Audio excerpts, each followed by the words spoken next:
Hello everyone, this is इनीस। आज मैं एक ऐसे टॉपिक पे बात करना चाहता हूँ जो हर एक बिगनर्स स्टूडेंट जानना चाहता है, समझना चाहता है और सीखना चाहता है। देखिए, जब से ऑनलाइन एजुकेशन का ज़माना आया है तब से टीचिंग बहुत आसान हो गई है, बहुत इजी हो गई है। ये हम सभी बहुत अच्छे तरीके से जानते हैं, ठीक है। ये मान के चलिए, आज से लगभग 8 से 10 साल पहले ऐसा माहौल था कि आपको ऑफलाइन सेंटर्स पे जाके ही अपनी स्टडी करनी पड़ती थी, ठीक है। लेकिन पिछले कुछ 4-5 सालों में बहुत परिवर्तन हुआ है। स्टडी के क्षेत्र में बहुत महत्वपूर्ण क्रांतियाँ हुई, जैसे कि ऑनलाइन टीचिंग जब से स्टार्ट हुई है तब से बहुत फ़ायदा होने लगा स्टूडेंट का, ठीक है। ऐसा मान के चलिए, अब हर एक स्टूडेंट, चाहे तो वो गांव का हो चाहे वो सिटी का हो, घर बैठे आराम से अच्छे तरीके से एग्ज़ाम की प्रिपरेशन कर सकता है, ठीक है। जहाँ पर इसके फ़ायदे हैं, वहीं पर जो शुरुआत करते हैं स्टूडेंट, उनके सामने कुछ प्रॉब्लम्स भी आ सकती है।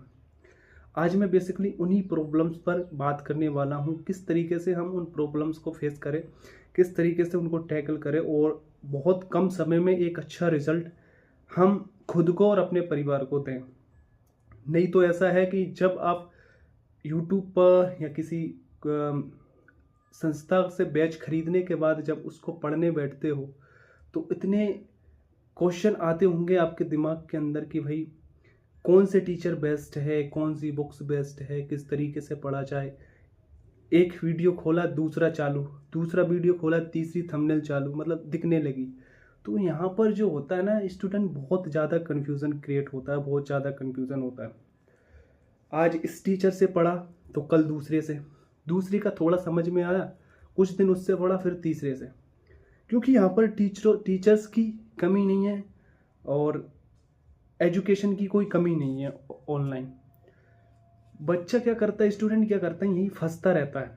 कभी यहाँ, कभी यहाँ, वहाँ, कभी इस टीचर पे देखने के गए, कभी उस टीचर के प्लेटफॉर्म पे देखने को गए। बहुत सारा लॉट ऑफ कंफ्यूजन क्रिएट होता है हर एक स्टूडेंट के लिए, जो भी बिगनर्स है, जो भी स्टडी स्टार्ट करते हैं, ठीक है, उनके लिए। और कुछ कुछ स्टूडेंट ऐसे होते हैं जो 2-3 साल से पढ़ चुके हैं, 2-3 साल उन्होंने एजुकेशन कर लिया, फिर भी उनको भी बहुत सारा कन्फ्यूज़न क्रिएट होता है। और भाई, ह्यूमन लाइफ में ऐसा होना नॉर्मल है, कोई ऐसा नहीं है कि ये सभी के लिए थोड़ा सा शॉकिंग आ गए तो फिर ये गलत है। देखिए, होना तय है ऐसा, क्योंकि जब आपको तरह तरह के अट्रैक्टिव थंबनेल्स दिखती है, अट्रैक्टिव टीचर्स दिखते हैं, थोड़ा सा अनकंफर्टेबल महसूस होता है हर एक स्टूडेंट को। मतलब वो सही तरीके से डिसाइड नहीं कर पाता किस टीचर्स से पढ़ना चाहिए, किस तरीके से पढ़ना चाहिए।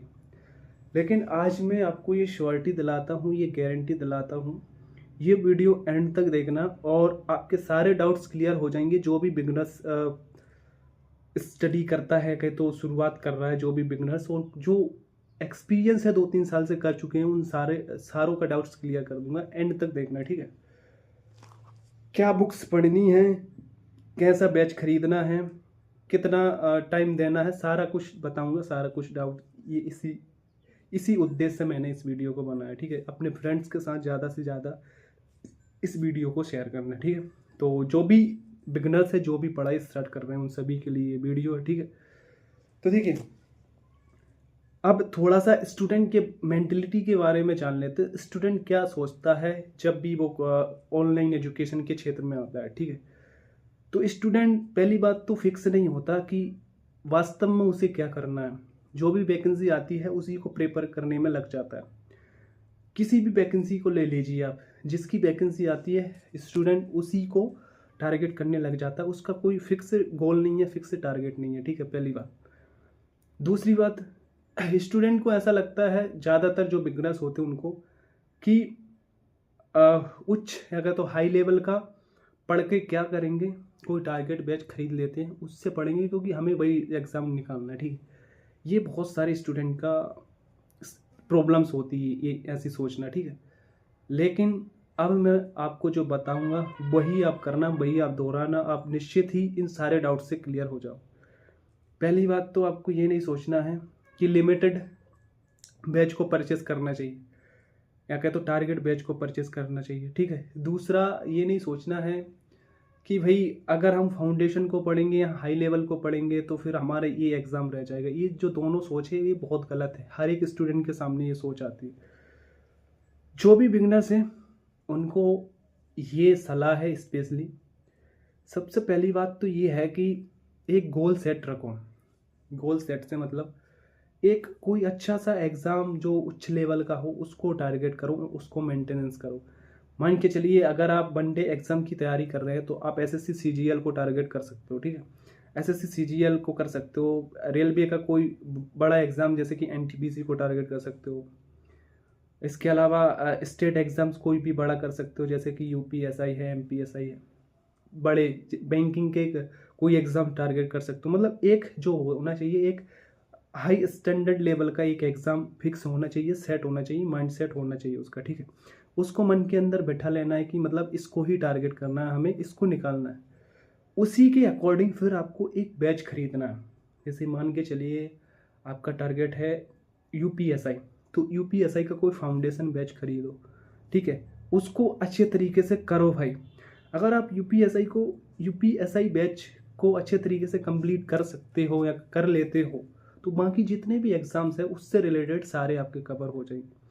मान के चलिए आपको एमपीएसआई करना है तो एमपीएसआई का कोई फाउंडेशन बैच खरीदिए, उससे रिलेटेड उसके नीचे के सारे एग्ज़ाम आपके कंप्लीट हो जाएंगे, ठीक है। ऐसा ही बैंकिंग हो, ऐसा ही रेलवे हो, रेलवे का एनटीपीसी लीजिए, बाकी जितने भी उसके छोटे पद के जो एग्ज़ाम्स होते हैं इजीली तरीके से क्लियर हो जाएंगे। जैसे कि ग्रुप डी हो गया, और भी रेलवे में बहुत सारी वैकेंसीज होती हैं उनमें, ठीक है। ऐसे ही बैंकिंग का कोई लीजिए, उच्च लेवल का, हाई लेवल का फाउंडेशन बैच। और फिर अगर इनमें से भी कोई ना लो तो फिर आपको कोई ऐसा बैच लेना चाहिए जो सभी एग्ज़ाम को टारगेट करता हो। जैसे कि फाउंडेशन बैच के नाम से आता है वो बैच, किसी भी प्लेटफॉर्म से ले सकते हो, XYZ, सारे टीचर्स अच्छे हैं, ठीक है। आपको जहाँ पर कंफर्टेबल महसूस लगता हो वहीं से पढ़ना, ठीक है। तो एक फाउंडेशन करके बैच आता है, मतलब सारे एग्जाम्स उसमें इंक्लूड होते हैं। या तो वो एसएससी से रिलेटेड कोई फाउंडेशन बैच हो सकता है, या कहीं तो बैंकिंग से रिलेटेड हो सकता है, या कहीं तो फिर रेलवे से रिलेटेड हो सकता है, ठीक है। ऐसा कुछ हो सकता है, उसको परचेस कर सकते हो, ठीक है। उससे पढ़ना स्टार्ट कर दो। तो क्या करना है आपको, सबसे पहले एक फाउंडेशन बैच परचेस खरीदना है, और हो सके तो साइंस का भी फाउंडेशन बैच खरीदना चाहिए, क्योंकि साइंस भी आप बार बार एग्जाम के लिए बार बार बदलते हो, इसलिए उसको भी फाउंडेशन तरीके से पढ़ना चाहिए, ठीक है, ताकि एक बार पढ़ो। तो क्या करना है आपको, जो भी बिगनर्स हैं उनको एक फाउंडेशन बैच खरीदना है, उसको करो। जब तक आप बैच कंप्लीट करो तब तक कोई भी यूट्यूब विजिट मत करो, कोई भी वीडियोस को ऑन मत करो, कोई भी वीडियो के बहकावे में मत आओ बस। और ना ही किसी वैकेंसी को दिमाग में रखो, टारगेट में रखो। टारगेट पहला क्या होना चाहिए, पहली प्राथमिकता होना चाहिए जो आपने बैच आपने परचेस करा है उसको अच्छी तरीके से क्लियर करना है, ठीक है। मतलब उसमें अच्छा सीखना उसके कॉन्सेप्ट को, और उस पर अच्छे तरीके से प्रैक्टिस करना, ठीक है। तो पहला क्या करना है आपको, जो बैच है उसको अच्छे तरीके से कंप्लीट कर, ठीक है। जब आपका जो बैच कंप्लीट हो जाता है फिर क्या करना होता है, जो भी संस्था आपको वो बैच कंप्लीट कराएगी, जो भी कोचिंग इंस्टीट्यूट आपको बैच कंप्लीट कराएगा, वही फिर उसी बैच से रिलेटेड करवाते हैं प्रैक्टिस सेट यूट्यूब पर। तो फिर जाकर यूट्यूब पर वो प्रैक्टिस सेट की रफ शीट देते हैं, ठीक है, गृह कार्य के लिए रफ शीट देते हैं। उस रफ शीट को ऑनलाइन जाकर, या कहीं तो कहीं भी ऑनलाइन की दुकान पे जाकर उसका जो प्रिंटिंग होता है, मतलब जो उसका प्रिंट करवा लो, जो भी उनके क्वेश्चन होते हैं उनको प्रिंट करवा लीजिए, ठीक है। फिर उन क्वेश्चनों को लगाइए, ताकि हमने जो बैच में पढ़ा है क्या हम अभी उन क्वेश्चन को बना पा रहे हैं कि नहीं, जो प्रैक्टिस शीट होती है उसको। और जहाँ पर आप फंसते हो तो फिर जो यूट्यूब पे प्रैक्टिस सेट है वहाँ पर जाकर आप चेक कर लो कि भाई ये क्वेश्चन में मैंने ऐसा गलत किया, ठीक है, वहाँ से आप उसको कवर कर सकते हो, ठीक है। तो इस तरीके से क्या करना, बैच कंप्लीट किया, फिर जो उस बैच की प्रैक्टिस शीट होती है उसको लगाया। उसके बाद में फिर आप मॉक टेस्ट पर आओ, डायरेक्टली मॉक टेस्ट पे नहीं आना चाहिए। जब आप प्रैक्टिस सेट अच्छे तरीके से कंप्लीट कर लो, जो प्रैक्टिस सीट होती है उसको, फिर आप धीरे धीरे मॉक टेस्ट लगाओ, ठीक है। इसी प्रकार सारी चीज़ें चलती रहेंगी। जो फाउंडेशन बैच होगा उसी में जीके भी होगी, पॉलिटी होगी, भूगोल होगी, इकोनॉमिक्स होगी, अर्थशास्त्र होगी, सारा कुछ उसी में मिलता है। तो उसी को अच्छी तरीके से पढ़ना है आपको।